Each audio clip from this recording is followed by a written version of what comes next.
हुर्मत वाला महीना हुर्मत वाले महीने का बदला है और हुर्मतों का भी किसास है। पर जिसने तुम पर ज्यादती की तुम भी उस पर ज्यादती करो जैसी उसने तुम पर ज्यादती की है, और अल्लाह से डरो और जान लो कि अल्लाह परहेजगारों के साथ है। और अल्लाह की राह में खर्च करो और अपने आप को हलाकत में ना डालो और अच्छे काम करो, बेशक अल्लाह पसंद करता है अच्छे काम करने वालों को। और पूरा करो हज और उम्रा अल्लाह के लिए। फिर अगर तुम रोक दिए जाओ तो जो कुर्बानी का जानवर मैसर हो वो पेश कर दो, और अपने सिरों को ना मुंडवाओ जब तक कि कुर्बानी अपने ठिकाने पर ना पहुंच जाए। तुम में से जो कोई बीमार हो या उसके सर में कोई तकलीफ हो तो वो फिदिया दे, रोज़ा या सदका या कुर्बानी का।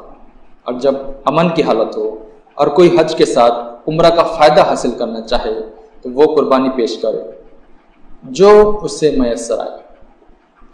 फिर जिसे मैसर ना आए तो वो हज के दिनों में 3 दिन के रोज़े रखे और 7 दिन के रोज़े जबकि तुम घरों को लौटो। ये पूरे 10 हुए। ये उस शख्स के लिए है जिसका खानदार मस्जिद हराम के पास आबाद ना हो। अल्लाह से डरो और जान लो कि अल्लाह सख्त अजाब देने वाला है। हज के निर्धारित महीने हैं, बस जिसने हज का अज़म कर लिया तो फिर उसे हज के दौरान ना कोई फाहिश बात करनी चाहिए और ना गुनाह की और ना लड़ाई झगड़े की। और जो नेक काम तुम करोगे अल्लाह उसे जान लेगा। और तुम ज़ादेरा यात्रा सामग्री लो, बेहतरीन ज़ादेरा तकवा है। ऐ अकल वालो मुझसे डरो। इसमें कोई गुनाह नहीं कि तुम अपने रब का फजल भी तलाश करो। फिर जब तुम लोग अरफात से वापस हो जाओ तो अल्लाह को याद करो मशअर हराम के नज़दीक, और उसे याद करो जिस तरह अल्लाह ने बताया है। इससे पहले यकीनन तुम राह भटके हुए लोगों में थे। फिर तवाफ को चलो जहां से सब लोग चले और अल्लाह से माफ़ी मांगो। यकीनन अल्लाह बख्शने वाला रहम करने वाला है। फिर जब तुम अपने हज के अमाल पूरे कर लो तो अल्लाह को याद करो जिस तरह तुम पहले अपने बाप दादा को याद करते थे, बल्कि उससे भी ज्यादा। बस कोई आदमी कहता है ऐ हमारे रब हमें इसी दुनिया में दे दे, तो ऐसे आदमी का आखिरत में कोई हिस्सा नहीं। और कोई आदमी है जो कहता है कि ऐ हमारे रब हमें दुनिया में भी भलाई दे और आखिरत में भी भलाई दे और हमें आग से बचा।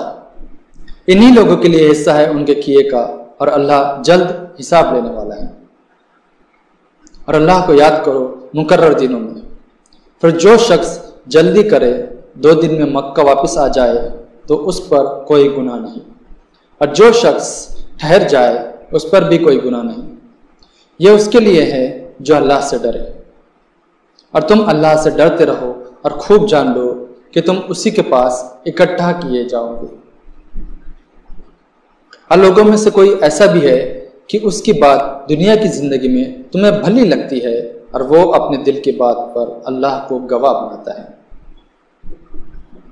हालांकि वो सख्त झगड़ालू है। और जब वो पीठ फेरता है तो वो इस कोशिश में रहता है कि जमीन में फसाद फैलाए और खेतियों और जानवरों को हलाक करे। हालांकि अल्लाह फसाद को पसंद नहीं करता।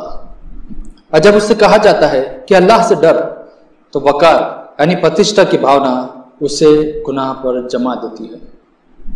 बस ऐसे शख्स के लिए जहन्नम काफी है और वो बहुत बुरा ठिकाना है। और लोगों में कोई ऐसा भी है कि अल्लाह की खुशी की तलाश में अपनी जान को बेच देता है, और अल्लाह अपने बंदों पर निहायत मेहरबान है। ए ईमान वालों, इस्लाम में पूरे पूरे दाखिल हो जाओ और शैतान के कदमों पर मत चलो, वो तुम्हारा खुला हुआ दुश्मन है।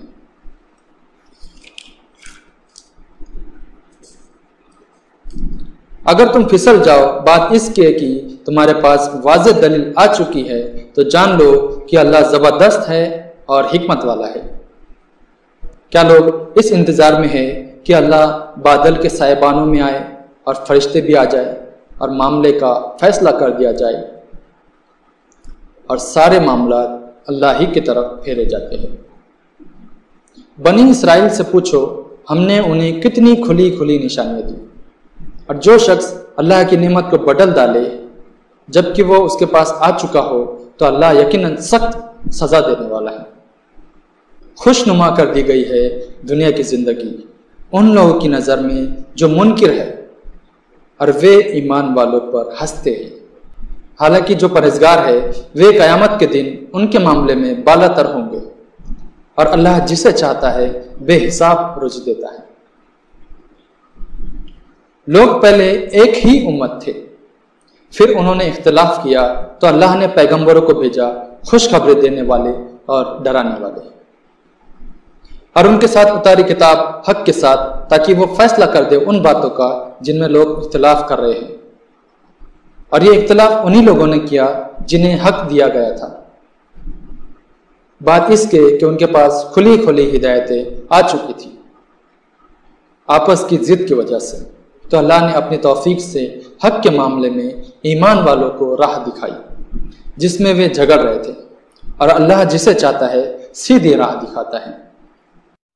کیا تم نے یہ سمجھ رکھا ہے کہ تم جنت میں داخل ہو جاؤ گے، حالانکہ ابھی تم پر وہ حالات گزرے ہی نہیں جو تم سے پہلے لوگوں پر گزرے تھے، انہیں سختی اور تکلیف پہنچی اور وہ ہیلا مارے گئے، یہاں تک کہ رسول اور ان کے ساتھ ایمان والے پکار اٹھے کہ اللہ کی مدد کب آئیں گی۔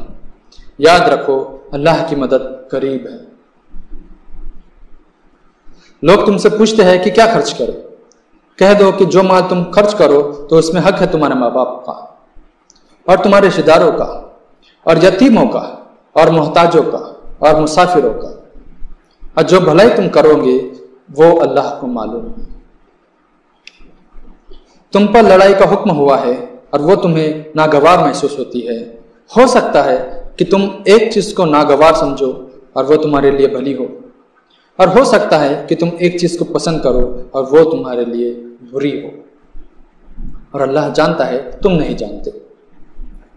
لوگ تم سے حرمت والے مہینے کے بابت پوچھتے ہیں کہ اس میں لڑنا کیسا ہے، کہہ دو کہ اس میں لڑنا بہت برا ہے، مگر اللہ کے راستے سے روکنا اور اس کا انکار کرنا اور مسجد حرام سے روکنا اور اس کے لوگوں کو وہاں سے نکالنا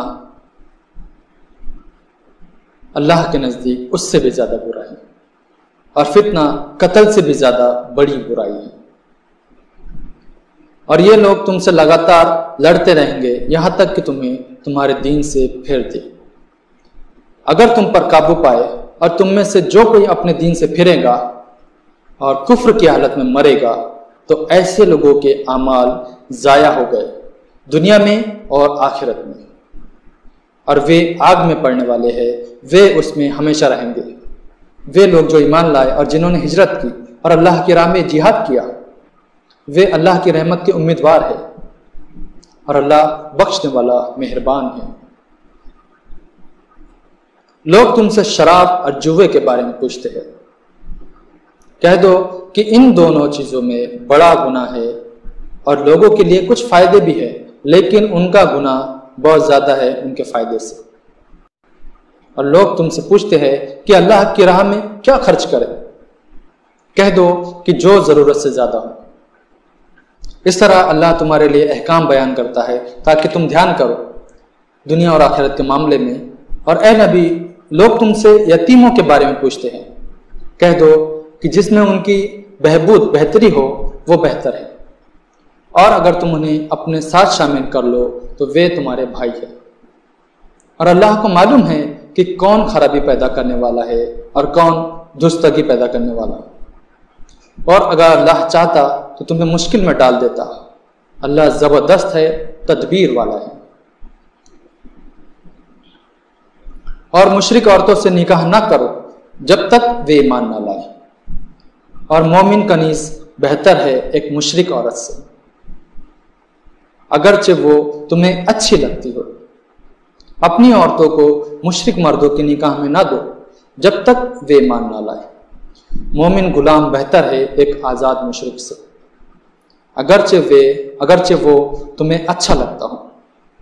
یہ لوگ آگ کی طرف بلاتے ہیں، اور اللہ اپنے حکم سے لوگوں کو جنت کی طرف اور اپنی بخشش کی طرف بلاتا ہے۔ وہ اپنے احکام لوگوں کے لیے کھول کر بیان کرتا ہے تاکہ وہ نصیحت پکڑے۔